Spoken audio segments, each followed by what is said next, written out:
তারা নাকি 100 জন লোক নিয়ে গোপালগঞ্জ দখল করতে গিয়েছিল, কিন্তু আমি সেই 100 জনকে ট্যাঙ্ক নিয়ে পালিয়ে আসতে দেখেছি।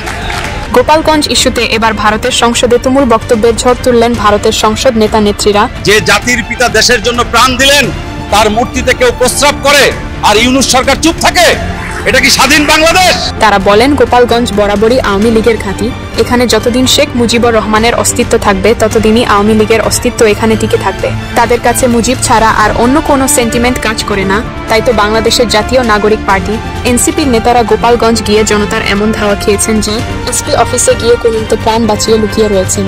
তারপর সেনাবাহিনীর ট্যাঙ্কে করে এলাকা থেকে পালিয়ে আসেন। ওখানে যদি কালকে সেনাবাহিনী পুলিশ তাদেরকে ওইভাবে আত্মরক্ষা না করতো, স্বয়ং অনেক ফেরেস্তা এসেও তাদেরকে রক্ষা করার সম্ভাবনা কম ছিল। ওই গোপালগঞ্জ তো সেই গোপালগঞ্জ যেখানে 2 মিনিট টিকতে পারে নাই শহীদ প্রেসিডেন্ট জিয়াউর রহমান, ওইখানে যাইয়া এর সাথে দাঁড়াইতে পারে না, খালেদা জিয়া যাইয়া দাঁড়াইতে পারে না। শুক্রে 8 দিন একটা দল করিয়া কোন পরিবেশ গোয়েন্দার রিপোর্ট না নিয়া ওখানের পরিস্থিতি কি না জানিয়া চলে আসছে। এদিকে এই নিয়ে বিএনপির অসংখ্য রাজনীতিবিদরা এনসিপির বিরুদ্ধে মন্তব্য করেছেন।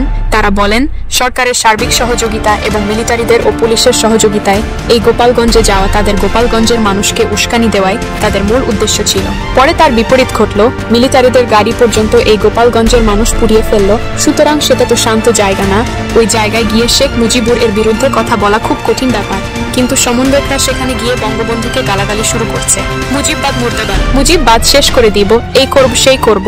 তখন মানুষ খেপেছে, তাদেরকে দৌড়াইছে, পরে মিলিটারিরা তাদেরকে উদ্ধার করে নিয়ে আসছে।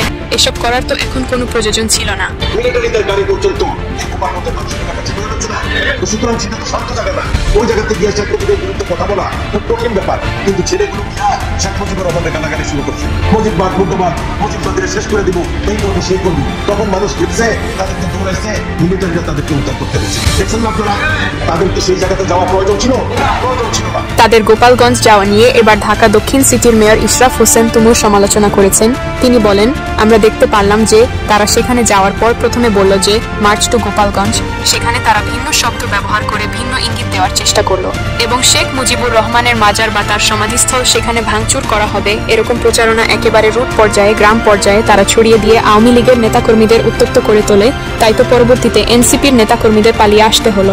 তারা নিজেদেরকে জাহির করার জন্য সেখানে গিয়ে একটা পরিস্থিতি তৈরি করলো এবং একজনকে বাহাদুরি করার চেষ্টা করলো, যেটা কোনো দরকার ছিল না তাদের। গোপালগঞ্জের আইডিয়াটি যে বা যারা দিয়েছে তারা আসলেই এনসিপিকে ডোবানোর জন্যই এই আইডিয়াটি দিয়েছে এবং তারা হয়তো এনসিপিকে দিয়ে গোপালগঞ্জে আওয়ামী লীগের অবস্থানটি কি তার পরীক্ষা করে নিল। দর্শক, আজকের ভিডিওটি ভালো লাগলে বেশি বেশি শেয়ার করে সকলকে দেখার সুযোগ করে দিবেন। আর চ্যানেলে নতুন হয়ে থাকলে এখনই সাবস্ক্রাইব করে সাথে থাকবেন।